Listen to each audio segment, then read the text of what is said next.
Well, the ice never did get thick enough for anybody to be out on it very much. I believe a skidoo went across it 4 times, and there's a dark patch somewhere around right there. Don't know if that's a hole in the ice or not. Welcome back to the homestead that's at the end of a rabbit trail that starts on the far side of nowhere.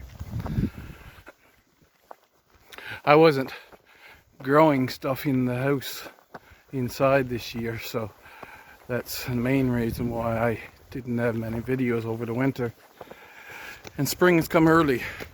Here we are, March 3rd, and snow is melting. The patches on the grass are showing.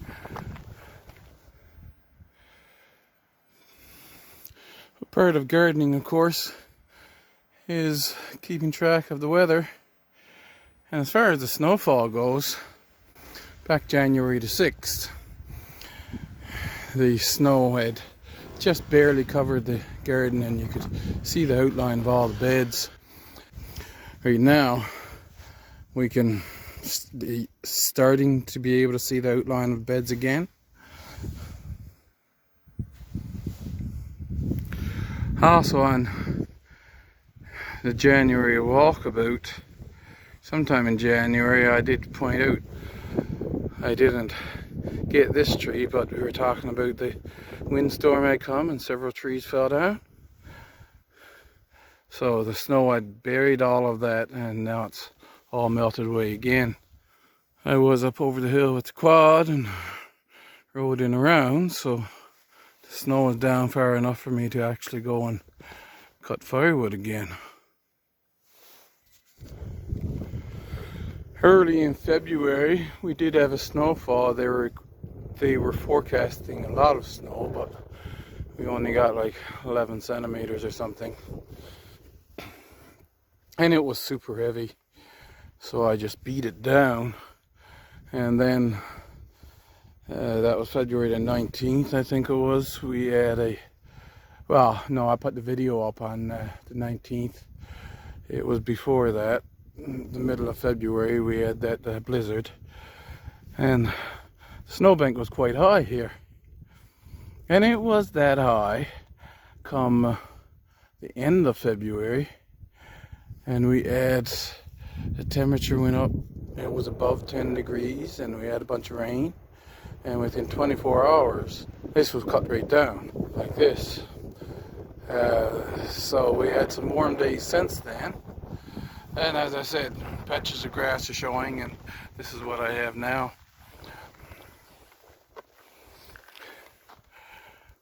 A big patch of grass showing right there. I have to be careful of my footing because it's quite icy there beside the road. Along by the fence, all the snow is gone. Can't walk straight across there because the driveway is nothing but ice. The perennial onions, as soon as the snow melts, see, they're green. I wonder, I never touched them yet.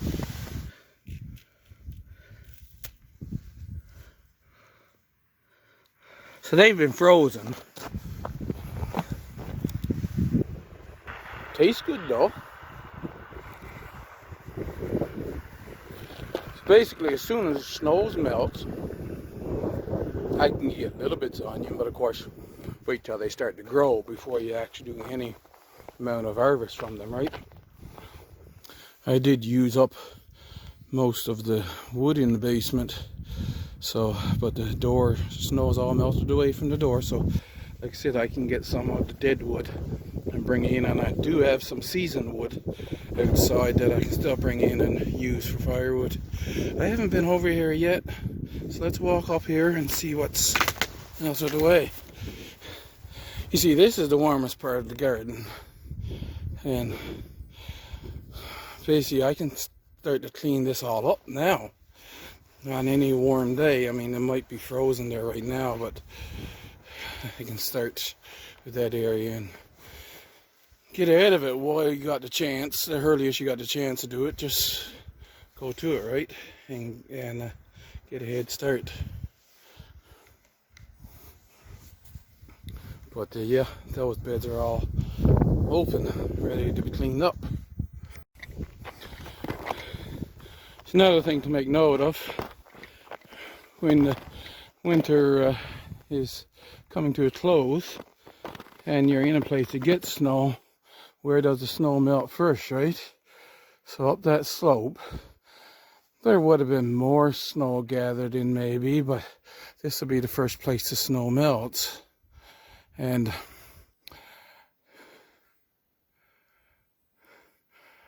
then up around there, that's the warmest spot of the garden as far as natural landforms go, right in underneath that big birch tree. So that's a natural sun trap right there.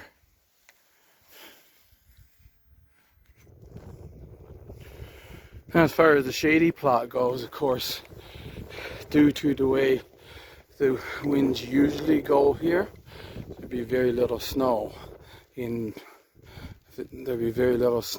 behind here anyway. And so as soon as the snow started to melt, then that melted away. Keel's ahead of the snow.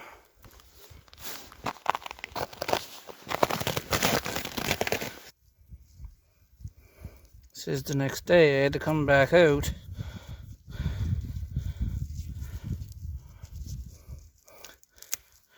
That, even though it's frozen, is edible actually.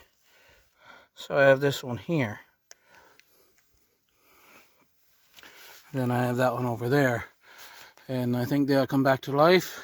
Of course, then there's the little cabbages that I don't know what's going to happen. We're waiting to see.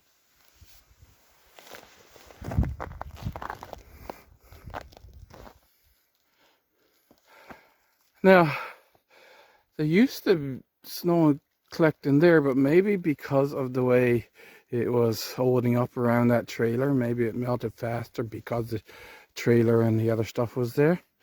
But outside here now, it was usually the very last place for the snow to melt on this lower plot. We've got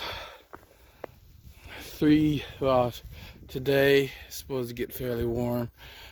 Tomorrow is seasonal temperatures again, and then the next 2 days is fairly warm. So this might be melted away then, and I can start. I've got a couple projects, and I can start on thinking about this. But the second the snow is gone, we're going to go back and we're going to get some black spruce to make the poles for here. And we're going to get that. I just never got to it last year, but this year that is going to be fixed up and it's going to look nice. You see, just before that first snowfall in February, I cut down this stuff, and there's a spruce there.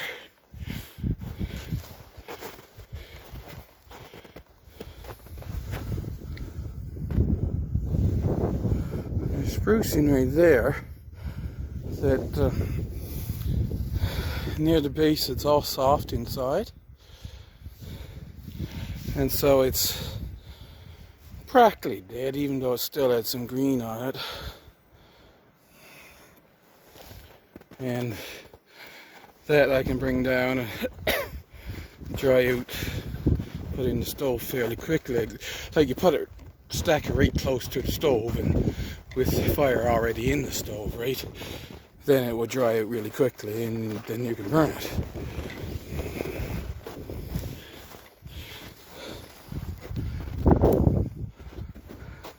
So you see the quad trails, tracks here. I was up here with the quad. And I was telling you about the leaning trees that were here that I was going to cut down. And I cut them down, and sure enough, okay, so out there, that's that big tree that fell down that I didn't want to fall. That's not taken in yet. But this one here, it was starting to go soft in the center as well.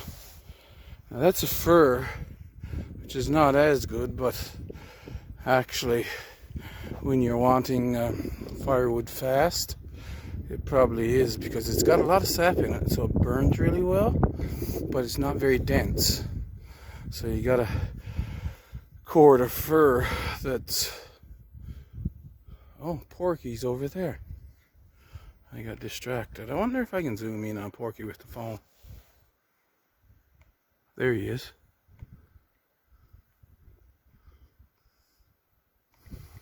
That's Porky the cat.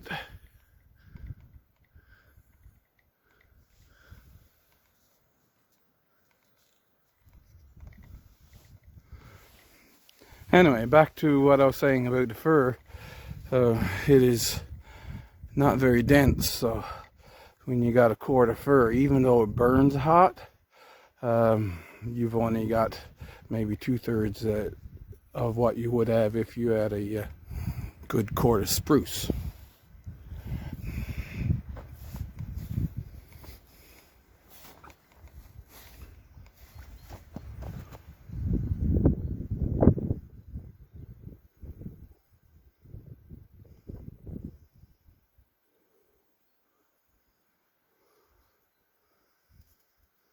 Hello, Porky.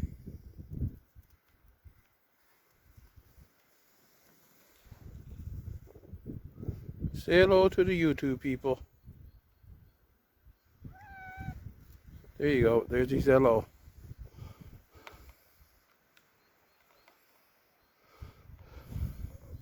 So I have something cut down, but of course this birch that's was fairly green when I cut it down. So, but I do have some dry spruce already cut down.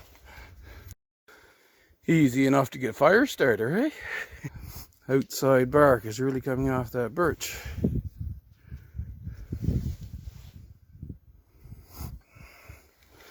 And of course, with the water running down the trees, snow is all melted down around the base of the trees now.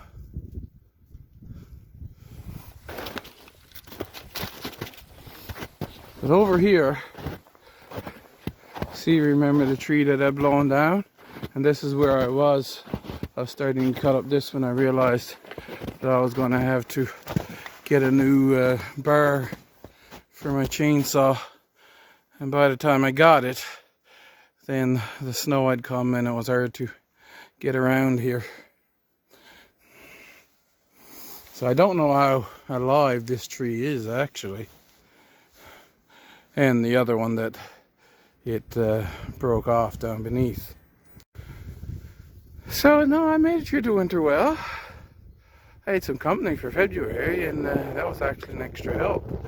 So, and now there's very little snow left. There's been a moose.